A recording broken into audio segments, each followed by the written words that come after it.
संसार में ये बातें हैं कि जब भी कोई बड़े धनवान स्त्री को देखते हैं, बड़ी सेलिब्रिटी को देखते हैं, हीरोइंस को देखते हैं, बड़े बड़े बिजनेस विमेन को देखते हैं, तुरंत हमारे मन में ये बातें आती है, हाउ ब्लेसेड शी इज़, ये कितने धन्य है ये स्त्री करके बात आती है। वाक्य में बाइबल हमें क्या बताती है? धन्य स्त्री की पहचान के बारे में बाइबल हमें क्या सिखाती है?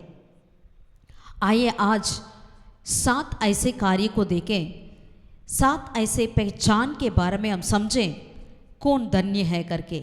आमीन। पहला कार्य, धन्य स्त्री कौन है? वो यहोवा का भय मानती है। आमीन। नीति वचन 31:30 में लिखा है, शोभा तो झूठी और सुंदरता व्यर्थ है, परंतु जो स्त्री यहोवा का भय मानती है उसकी प्रशंसा की जाएगी। आमीन।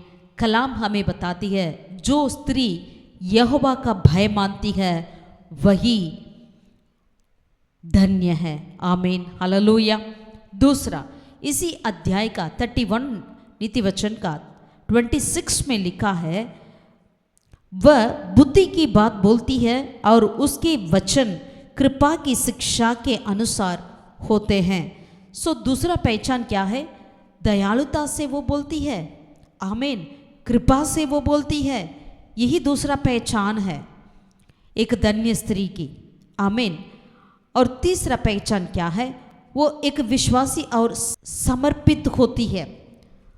वो एक विश्वासी होती है और समर्पित भी होती है। इसका बेहतरीन उदाहरण कौन है? रूत को हम ले सकते हैं। जब रूत ने अपनी सास नवोमी से कह रही थी, रूत की किताब पहला अध्याय का 16वीं आयत में, तू मुझसे ये विनती ना कर कि तू मुझे त्याग या छोड़कर लौट जा, क्योंकि जिधर तू जाए उधर मैं भी जाऊंगी, जहां तू टिके वहां मैं भी टिकूंगी, तेरे लोग मेरे लोग होंगे और तेरा परमेश्वर मेरा परमेश्वर होंगे। आमीन। और आगे भी वो बोलती है, जहां तू मरेगी वहां मैं भी मरूंगी और वही मुझे मिट्टी दी जाएगी। यदि मृत्यु छोड़ और किसी कारण मैं तुझसे अलग होऊं तो यहोवा मुझसे वैसे ही वरन उससे भी अधिक करे। कितना एक समर्पणता को यहाँ पर देखते हैं रूत के जीवन में। आमीन। हालेलुया।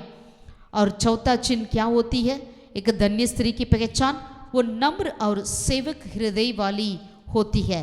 ऐसे स्त्री ही धन्य स्त्री कहला जाती है। मत्ती रचित सुसमाचार उसका 23वीं अध्याय का 11वें पद में यीशु मसीह क्या बोलते हैं?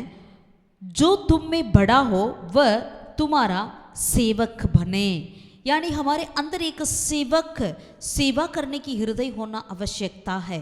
हमें हमेशा बड़ा होना नहीं चाहिए, वरन एक सेवक का हृदय हमारे अंदर होना आवश्यकता है। वह स्त्री ही धन्य स्त्री कहला जाती है। और पांचवी पहचान क्या होती है? वो कठिनाइयों में स्थिर रहती है।